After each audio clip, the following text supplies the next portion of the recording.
Star nine news కి స్వాగతం.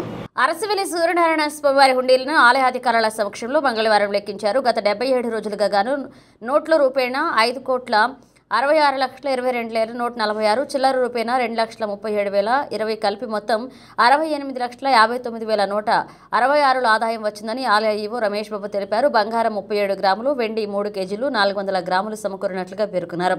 విదేశీ మారక ద్రవ్యం నోట్ల రూపేణా యునైటెడ్ స్టేట్స్ ఆఫ్ అమెరికా డాలర్లు 16, లిరస్సీ 1, బ్యాంక్ ఆఫ్ ఇంగ్లాండ్ 1, జాహాంగు రేమింగ్ ఇహాంగ్ 1, bank of South Sudan 1, Australia 1, Bhutan 1, United Arab Emirates central bank 1, bank కువ్యాకన్య 1 వచ్చాయని తెలిపారు. ఈ కార్యక్రమంలో శ్రీకాకుళం అలాగే వెంకటేశ్వర స్వామివారి దేవస్థాన కార్యనిర్వహణాధికారి పి శ్యామలరావు తదితరులు పాల్గొన్నారు.